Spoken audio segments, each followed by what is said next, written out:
Hi, this is James Van Oslo, and Con Carne is presented by Alex Ross Art. Alex Ross, he is one of the all-time greatest in the world of comics and graphic novels as a painter, illustrator, creator. His work is genius. And I know the holidays are over, but it's never a bad time to give someone a gift they will treasure forever. AlexRossArt.com has original art from Alex Ross you can purchase, you can own.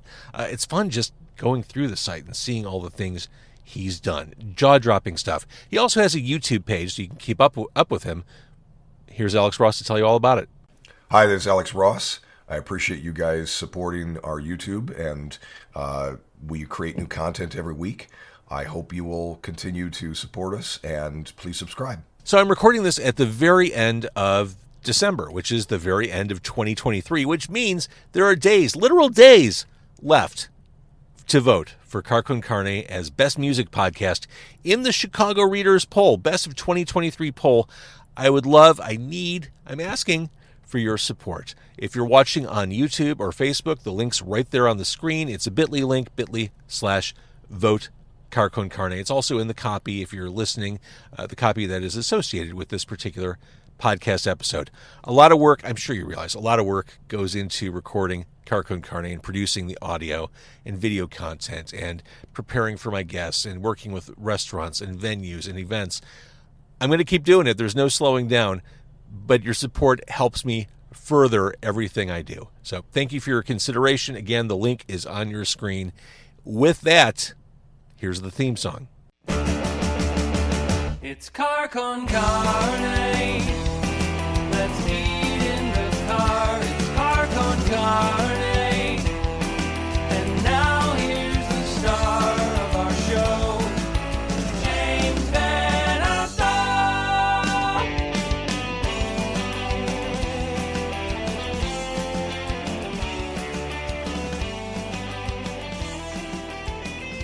So what is this, number 800 for you? Oh, no, my friend. This is 900. Wow. This is 914. 914. That's incredible. Congratulations. The previous 913, inconsequential. Right. Yeah, for sure. It didn't matter. Just a build up for this one. So it is Con Carne. We're recording on the lakefront today. This is actually a perfect time to be on the lakefront. No one's here. I know. It's a beautiful, beautiful day out. The end of December. I mean, there are no, it doesn't look like the Grand Prix, with the bikes riding by. Maybe the occasional family, the occasional jogger. The lake is kind of placid right now. This is a lovely time to be on the lake. Everyone's still sleeping off Christmas, yeah. They're not out here exercising. That's fair. We're recording this on the 27th. To my right, if you're watching this on YouTube or Facebook, that's Jesse from Speed Babes. And we're recording in the afternoon because it's in between Christmas and New Year's. We have plenty of time to do these kind of things. All kinds of time. All kinds of time. So let's do nothing. Let's get wrecked. You quoted a Speed Babes song. I'm honored. That's really nice of you. I quoted a Speed Babes song. I want to talk about Speed Babes. Right but the most important thing, the most important reason you're here, coming up very soon at Reed's Local, Speed Babes, celebrating 9 years by throwing a 4-night music fest. That's pretty ambitious. Yeah, it turned out to be. I think it was a little half-baked at the beginning, but once I got into it, I did spend some time booking the old double door, so I dusted off those skills and it's like riding a bicycle. Got back at it. Yeah, it turned it into something that took a lot of work. So the dates of the I Don't Want to Go Fest are January 4th, 5th, 6th, and 7th at Reed's Local. Is that just self-deprecating? I don't want to go. Are you? Yeah, it is. I mean, we have a lot of songs about not wanting to do things, so it's a little tongue-in-cheek. Making fun of Speed Babes stuff, yeah, for sure. Speed Babes celebrating 9 years, 4 nights. You're opening each night with a 10-song set, which, honestly, isn't that only 5 minutes worth of material? It is pretty short, yeah. It's about 15 minutes each night from us, yeah. We talked about opening the first night, closing the last night, but we thought it would be more fun to kind of act as an MC and just sort of set the tone, kick it off at the beginning of each night, and then turn it over to the bands that we booked. I think this is going to be a blast. I hope so. Yeah, we hope so, for sure. So 9 albums? Has it really been 9 albums? It has been, yeah. It's crazy to think about, but I definitely cranked them out there for the first few years. You did, and always handsome, or more handsome on vinyl, yes, of course. Definitely. This is the classic. Dance Until It's Over. I mean, what a great album opener. Oh, thank you. Appreciate that. I actually yeah. played that one on the radio. Oh, I appreciate That was one of That's those- really nice of you. One of those Blink or You'll Miss It type songs on the radio. Yeah, for sure. I remember we talked when that record came out in 2017. Wow. Yeah, that was shortly after I switched jobs from Double Door to doing what I'm doing now, Theater on the Lake and Joe's Live. Which explains why we're at the lake. Yeah, that's right. Enjoying the view. I really kind of am. Yeah, it's Like great out Lakeshore here. I love Drive it out is here, yeah. cruising along. Like there's no backup. This feels like the Chicago you see in postcards. It is. It's a lot different than being in Wicker Park. It is. It is. So you curated this festival. Again, you busted out your old skills. You polished your talent booking. What was the criteria? Just friends? I mean, yeah, friends, people we enjoy their music, people we've played with over the years and had a good time jamming with, people we've worked with, like Dan Staggs from Nightfreak put out a couple of our early records on What's for Breakfast Records. The gals from Damaged Dames were back at the MILF Crate in Aurora where we used to love playing. Just things like that. People we've crossed paths with and just love their music and really excited about playing with them. Well, and I love in the curation of this fest, it's not just a bunch of dudes doing fuzzy garage rock. Like all genders represented on this one. A nice diversity of styles. And I mean, we certainly try to do that. I mean, obviously it's music first, but we want that diversity in there as well. I think it's important these days to try to include as many people as possible and as many genres as possible.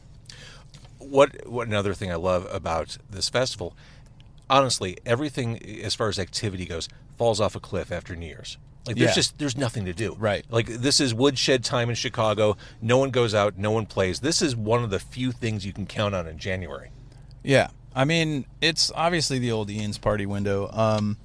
And we, had never really done a birthday show because we were always trying to be a part of Ian's party or get on one of those bills. And now that's hasn't been happening for a couple years, maybe pandemic related, it opened a little window for us to have a birthday show, which we kind of had wanted to do for a while. And just that window being there it just happened to line up with our band birthday, so we jumped on those dates. And obviously Joel and Melissa at Reed's were nice enough to free up the calendar for us too.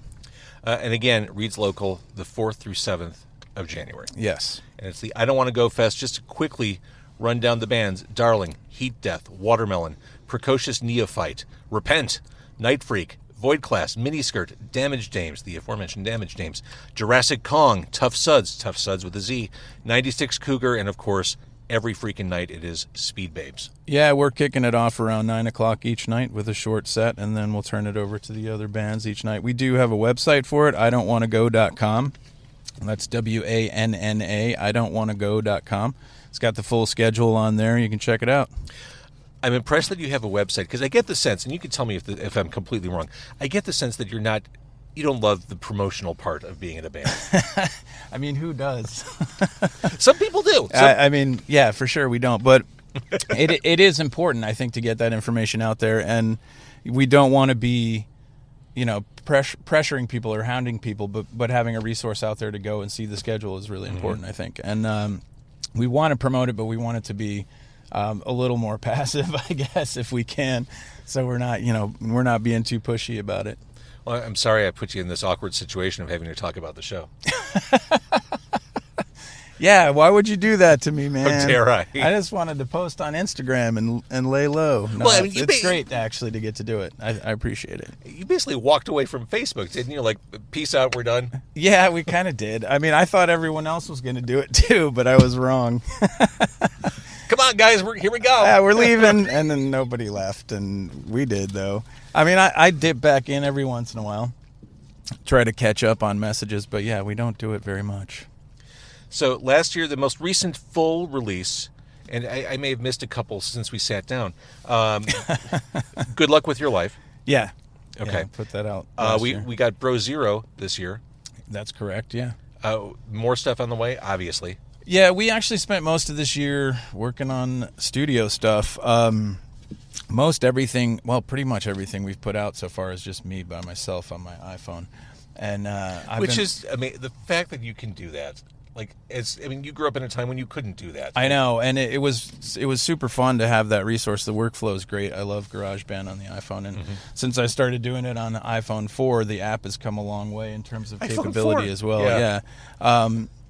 So you can do a little bit more with EQ and stuff than you could originally, which is super fun. And I mean, that's just what it was always about. So I've continued to do that, and I am working on a new one on the iPhone. But we've done a few studio recordings over the years, and we did one in February of this year. We've kind of just been working on mixing and getting those all on the same page and deciding what we want to do with releasing them at some point. So a little slower this year in terms of releases from us. And correct me if I'm wrong, Speed Babes was started as a dare? It kind of was, yeah. I did get in a little discussion at work, listening to a record and bragging about how I could do that in a day by myself, and sort of painted myself in a corner, and actually came through with it and did the first record in 18 hours, writing and recording. And yeah, that's kind of how it got kicked off. And I don't think I ever envisioned it as a live project. I think it was going to be a recording project, but some of my old bandmates from Lasers and Fast and shit talked me into making it a live band, so here we are. It's like you just needed someone to give you that little extra push. Yeah, well, I mean, 9 years into it, I'm starting to learn the songs. We'll get it down one of these days. I mean, I certainly didn't ever want to front a band, but I mean, it's a rough set of skills you got to develop, but I'm getting there. It is. It's not an easy job. All right, so there's more music on the way. The band exists because of a dare. Yep. Speed Babes. What else is there to say? What else is there to say? Speed Babes opening each of the 4 nights at Reed's Local in Avondale. That whole area, by the way, in the past 10 years. It's gone crazy. Yeah. It's gone crazy. There's a lot to do over there. A lot of great food, a lot of great entertainment. A lot of great food, a lot of great entertainment, to the point where I feel like it's almost been designed for me. Like, oh, I love all this stuff. How could this be like? Yeah, how could this exist in a pocket of Chicago? I mean, it really is something else. And every day it seems like something else cool opens up that you want to go spend time doing. It's really awesome. Oh, there's the cool record store. And, oh, there's the horror store. Oh, and there's the burger place. And there's Reed's. Okay. Yep. I'm good. There's honey butter fried chicken. Right. Oh, and there's the new smoke steak. It's insane. Okay, again, I Don't Want to Go Fest. It is happening at Reed's Local, January 4th through the 7th. New Year's will be over. Your hangover will be long gone. That's right. We can start on the next one. Start on the next one. Exactly. Pace yourself. This is a 4-night thing. That's true. And this is at a time when you're going to start to feel cabin fever. Definitely. Hopefully it works out that way. Hopefully. In any event, lots of great music, lots of awesome, independent, local area bands curated by this man right here. He is Jesse from Speed Babes.